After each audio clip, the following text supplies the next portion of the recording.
Hey folks, how y'all doing? Welcome back to Old Man in the Land of Grills. We got a new pellet grill. We got another Monument pellet grill. You saw me do the review on the smaller one. Now they've got same design but larger. We're going to take you through it, show you a few things about it, show you the differences between the two, and show you some of the cool things. There's really some cool things going on with these Monument pellet grills. And you know what we're going to do? We're going to plug them both in and see how they compare when they're running. So it's going to be a good one. Let's get started. All right, folks, take a look at the difference between the 26 and the 22 inch. It's like $10, that's it. And you get, in my opinion, you get a lot more on the 26 than you do on the 22 inch. So let's keep on going. So on the smaller of the two, you've got 530 square inches, and that's between two racks. And a 15-pound hopper product weight is 74 pounds. You can see you've got four wheels. Okay, let's take a look at the bigger brother. All right, so for $100 more, you get, didn't add them together here, but $391 and then $312. So about 700 square inches, a little over that. Same capacity on your pellet with 15 pounds. I'll tell you what, let's open them both up, take a look at them, show you some of the differences, show you some of the cool things about it. And then, like I said, we're gonna fire them both up and see how they both do. All right, starting down below and working our way up. They both have nice locking casters, so you can roll this thing around. You have to pick it up. You got 7-inch wheels on the little one. They are plastic. Solid rubber on the casters. They are lockable. Same thing over here. Same size on the casters. They are lockable. Plastic, but they have rubber around it, so it's going to roll a little bit nicer than the plastic here. The legs on them are they're plenty sturdy. And the thing about it is that the bottom of the pellet grill, there's like 12 screws that go into the legs that attaches the housing to the legs, and that makes it extra rigid. And you can see down there on both grills, your grease container is underneath the grill right there. So it's kind of out of the way. If anything, it's going to make it a little bit more difficult for you gotta go underneath there in order to get it out. So one of the disadvantages, I really don't care for that underneath one, but I like the way it vertically goes down to it. So some sacrifices were made in order to get better drainage out of the grill. And getting the grease out of any pellet grill is what you want to do.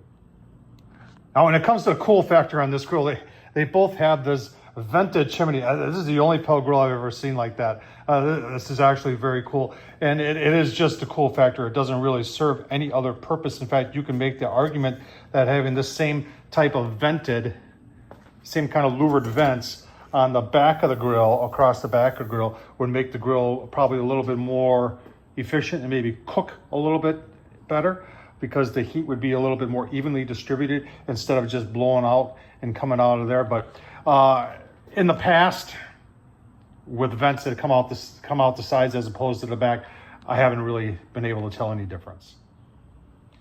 So both these hoppers appear to be the same. They're both 15 pounds. They both have a cord wrap, which I think is pretty cool. The larger one, though, the larger grill, actually has a pellet dump. So if you're asking, hey, which one of these has a pellet dump, that's the larger one. And like I said, they both have pellet wraps on them. Pretty cool. Smaller one has a fold-down side shelf. I like that a lot. The bigger one has a folding front shelf. I like that even better, although I wish it was like 3 inches bigger. It's only 9 inches. It's down like that. Back up like that. Metal. It, like I said, it's 9 inches. I wish it was like 12 inches. It'd be a lot nicer. All right, so they both appear to have the same controller. Now remember, controllers are programmable, and I've already done the burn-in and I've done some cooks on this one.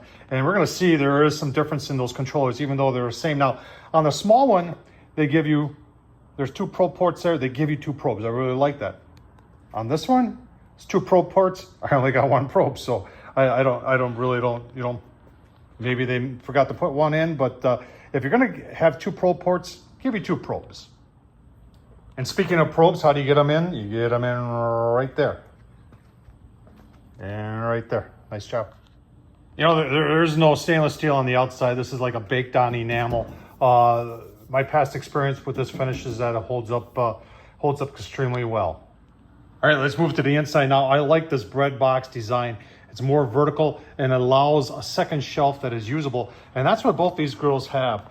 And that's how they can get the square inches of cooking in a smaller vessel, because you're vertical. And then you've got 5 different rack positions. This is kind of like, it reminds me of an oven rack. And I'm going to show you another cool thing, and here's on the bigger one too. You've got 5 different positions you can put these racks in. And that second rack, and you're saying, why is that so important? Because a lot of times I like to put a drip tray, lower a rack with some water in it. And if you have a bigger top rack, you can do your smoking up there, and it helps keep your grill clean.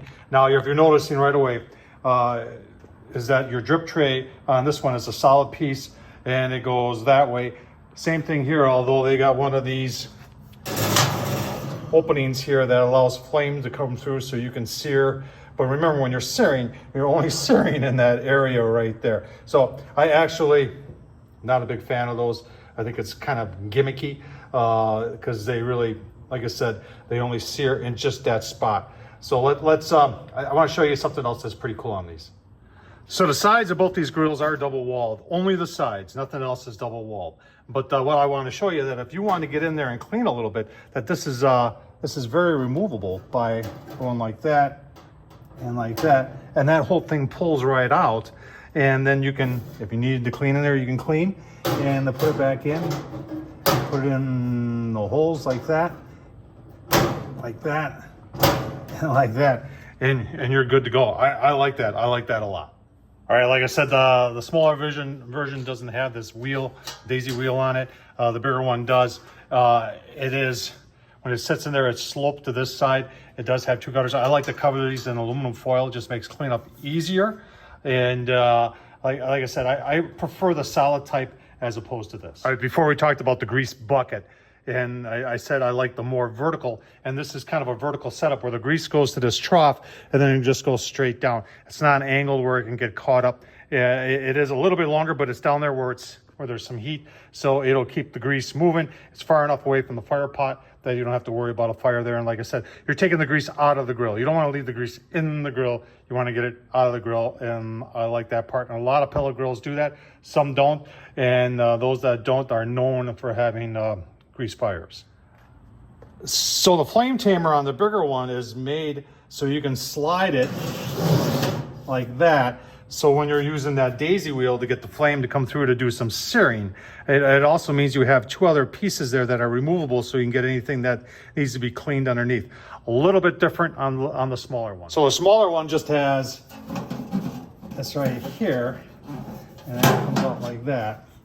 And I actually like that because it helps to diffuse, and a lot of times we call these heat diffusers or flame diffusers. Helps move the flame out, make it a little bit more evenly spread. Now let's take a look at the fire pots. All right, so that thing down there, that's your burn pot. They're both the same size on these grills, 3.5, and there's auger that feeds that.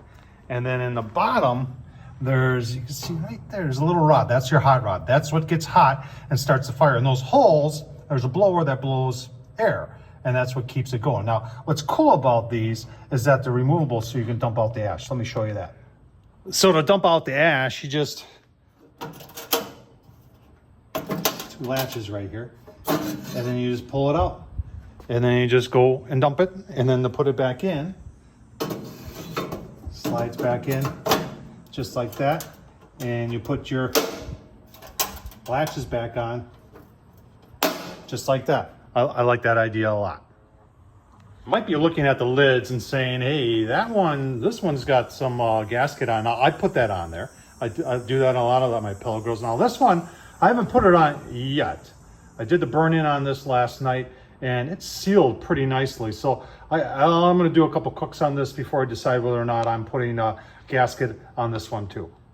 All right, got them all back together here on the second rack from the bottom, second from the top on both of them. If you're wondering how that thing knows what the temp is or what you're reading there is a temp probe right there on that grill and in the same spot on that grill. And it reads from the tip of the grill. Now, that tells you what the temp is up here. I would, to be honest with you, it would be better if it was like in between, somewhere in between the top rack and the bottom rack.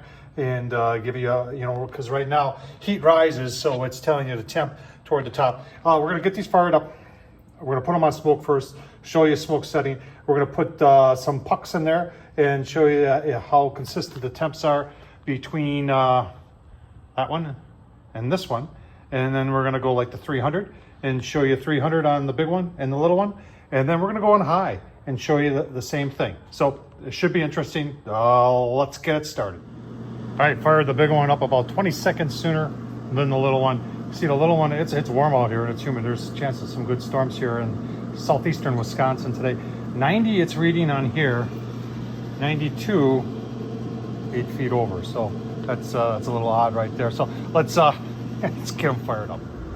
All right, both fired up like within a minute of each other. And it was, from the time I pressed start, both these get fire relatively quick. It's 2 minutes, 2 to 3 minutes. S, if you were gonna, S means it's on smoke. See, we're at 148 already, 150, 151 there. And the bigger one, obviously some more volume. Same size burn pot in there and blower. So it's coming up to temp 2, 123, 124 currently. We'll let them settle in at smoke and show you what temps are on smoke. All right, the small one overshot low smoke. It was up to 212. It's now coming back down. And we're still coming up to temp here, 152 on the big one. All right, so low smoke does just what they say it's supposed to do. It produces smoke, visible smoke. And smaller one is coming down, it's 175 right now. Bigger one's 167. Typically, low smoke on any of these grills are right around between the 160 and 180 mark. And you'll see it go up and go down. And the reason manufacturers do that is that gives you a better opportunity to produce visible smoke if that's what you're looking for. You get asked all the time, what kind of pellets do I like? Well, you should always use a hardwood pellet, and I like B&B. This is their championship blend, and it is pecan, cherry, and post oak. It's really, really nice. Ace Hardware, sometimes you gotta ask for it, but Ace Hardware is where I get all my B&B stuff. All right, both these grills have settled into their low smoke mode, and you can see they're both doing a great job on temp. I think what we're gonna do now is we're gonna turn it up to 300 and see how long it takes to get the 300. All right, just set them, you can see set points, 300 on the big one, little one, 300. Now this is interesting, this is the bigger one right here. Remember, these had the same size fire pot auger system, but the controllers are programmed different. This one already is at 223, set at 300. It's been less than 5 minutes since we took it from low smoke to 300. The smaller pellet grill set at 300, it's only 170. So, you know, you gotta wonder what the heck is going on here. Remember, the low smoke on this thing was 170. You can see I got it set at 300. I don't know what's going on here. Well, we'll keep on going. Got pellets, so I don't know. All right, put her on high. This is the big one. Little one is currently shut down. I'm trying to figure out what's going on with it. 500 degrees on high. That's impressive for a pellet grill. Let's, well, not so impressive there, 425. Keep on going here. If you're wondering what's going on there, I'm going to tell you what I think happened. I'm just being in full disclosure here, folks. On low smoke, a lot of these pellet grills will struggle. And I think what happened is that it was almost ready to burn out, and then I turned it up to 300 degrees. It buried the pot in pellets. I walked away, and that's why you should never leave your pellet grills unattended. The air blowing finally started on fire. By that time, the pot was the third full of pellets, and once they started going, they went, and it caused a fire back into the auger tube.